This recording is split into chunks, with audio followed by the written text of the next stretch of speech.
So something that's been very unfortunate and a repeating problem that fans have had to deal with in the Nintendo Switch era specifically is games leaking online fully ahead of their release schedule. And this happens because when you talk about physical games, and I absolutely love physical games, there is one downside to them, and that is that retailers have to get them on their shelves ahead of time.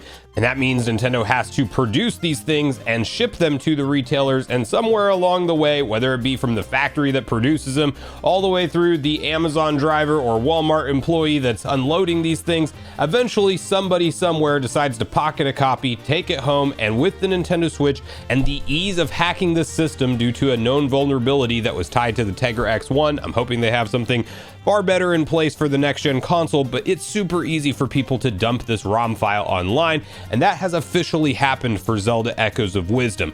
Now, there was some debate about this last week, and you may have seen videos saying the game was available in the wild for easy download, and what maybe wasn't necessarily the case, but rather within like private channels, it seemed to be like within a small enclosed group of people, they had access to the game, but it wasn't just like wildly being pirated online like you see whenever just a game file gets dumped and goes onto all of the usual websites where people can easily download that. That is now what we are talking about. So not just a small group of people that may have early access to the game, but now people are just straight up downloading this thing, playing through it, and of course sharing their end of game impressions, spoilers. You'll see things in thumbnails that you're like, how would they know that info? And now that's all going to be legit. So you're not going to see any spoilers in this video, but treat this as your warning that Zelda Echoes of Wisdom has been fully leaked online, and if you really want to stop yourself from seeing any unintentional spoilers, if you browse sites like Twitter or social media, you're going to want to set up blocks for the word Zelda Echoes of Wisdom. I mean, literally block everything Zelda related if you can. You just don't know when you're going to accidentally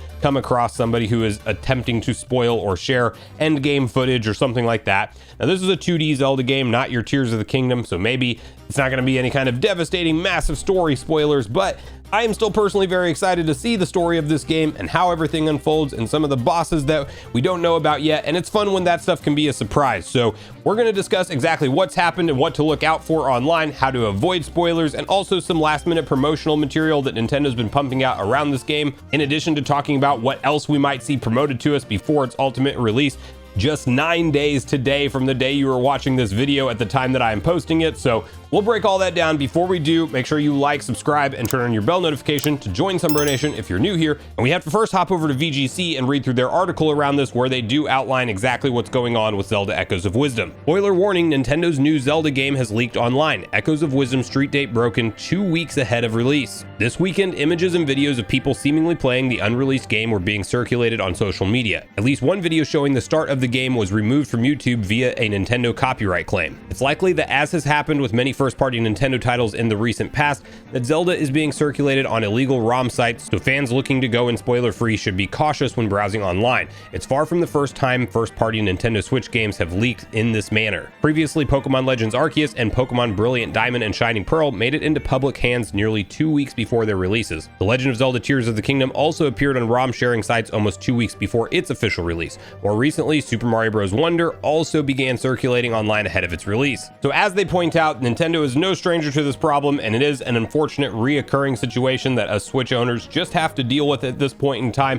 It does seem like Nintendo was doing a relatively better job with stopping the leaks ahead of time with the most recent game releases for Nintendo Switch. Granted, of course, they're not necessarily the most hyped and anticipated games, as we've had a lot of ports and remasters this year, but it did seem like there was some level of a gap between things like the Mario Bros. Wonder leak from last year all the way through. I mean, Paper Mario Thousand Year Door maybe got out slightly early, but this like couple of weeks thing that have been happening with for all the first party Nintendo games seemed to have died down a little bit. And Nintendo was also doing some interesting things with retailers, like not selling their games at all of the same retailers for pre-order, for example. You might remember, and we talked about Walmart straight up refunding a lot of people that had pre-orders for Nintendo Switch games because they just said that it was going to be available in store on day one for purchase, but they're not able to fulfill pre-orders due to Nintendo, and they were actually offering customers $25 credits for the inconvenience and stuff. So obviously Walmart and Nintendo have some kind of shaky agreement on what they're able to do in terms of pre-ordering their games,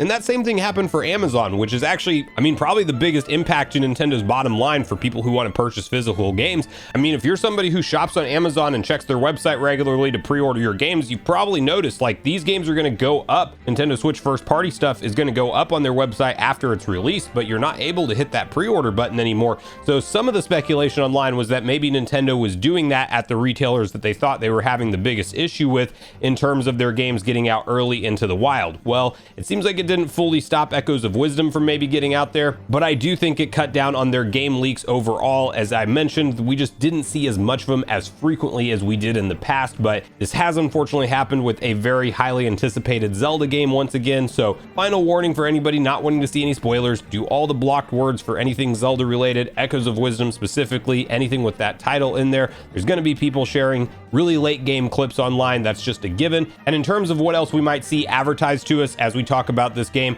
ultimately coming out on the 26th, well, it seems like it's going to be less and less info. I do think that those 3 different 5-minute trailers were kind of the big pieces of explanation that we're going to get from Nintendo, which I think even the last one, Into the Still World, you could argue like maybe they showed a few things just too much. I mean, I wouldn't have minded learning about Sword Fighter mode on my own. Not to mention Volvagia is a boss that's coming back, which is going to be highly anticipated. Can't wait for that boss fight. Like, there was definitely some stuff in that last trailer that was like, well, I don't know if Nintendo needed to show us that, but one thing that they do like to do is show the early game portions and not the late game. So obviously that kind of stuff's going to go down in the earlier part of the game. I don't think they've showed anything towards the end of it, which is what you want to avoid with these spoilers. But they did recently put out a few days ago now, probably about 5 days ago by the time you're watching this, an overview trailer, which actually didn't have any brand new info, but it was more of a condensed, consolidated version of all the 3 different trailers we've seen, really just hitting the high points of each of all of those 3 various different trailers. And we've also seen Nintendo continue to release some quick cut commercials, especially over on the Nintendo of Japan YouTube account, where there is little new snippets of trailers and gameplay that we hadn't seen previously. There's actually some interesting looking like cutscene camera angles that I didn't notice Nintendo using before. So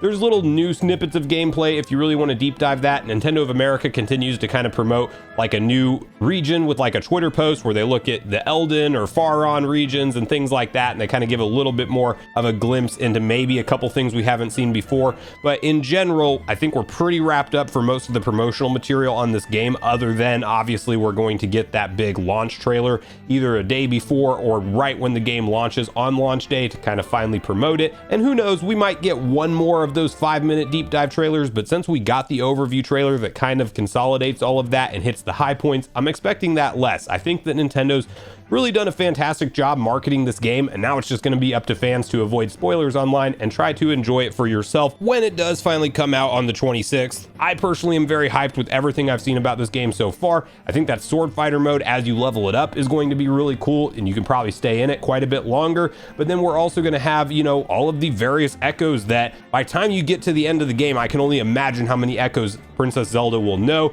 And this is a cool, unique take on the classic formula of top-down 2D Zelda games, bringing in some of the Breath and Tears era Zelda game enhancements with things that Nintendo has learned. And they're really going in the direction of new Zelda games with you get to solve puzzles how you can come up with the solution. Like, they're not boxing you into 1 or 2 right ways to do things. There's literally 10 different right ways or wrong ways to solve a puzzle now with all of these new options. But I am excited for the dungeons and the boss battles specifically more than anything else. I think everything we've seen around that, it seems like this game has a lot of that focus to it. So I think we're going to be traversing through 5 to 8 different dungeons ultimately when it's all said and done. And there's no doubt going to be some epic boss battles at the end of them. And we know heart pieces are back, side quests. The adventure log thing is a huge upgrade because we're going to be able to keep up with all of the side quests that we need to stay focused on. That's a huge enhancement for a modern day top-down 2D Zelda. So I'm hyped and picking this thing up on day 1, but that's where I really want to hear from you guys at this point in the video. Have you successfully avoided all of the spoilers starting to show up online for this game so far? Are you planning on going into it on day 1 when it drops on the 26th? And are you like me and you're very excited to see this fresh take on a new top-down 2D Zelda game? And do you think Nintendo will do any more massive promotion about new content we haven't seen featured in this game so far? Or do you think what we've gotten really is going to be pretty much the extent of what we're going to see advertised before its September 26th release date? So make sure you share all your thoughts and feelings in the comments down below before you leave, regardless if we agree or disagree. Also, make sure you like, subscribe, turn your notification bell. And with that, I've been Sunbro, you've been Nation. Thanks so much for watching, and I'll see you guys in the next video.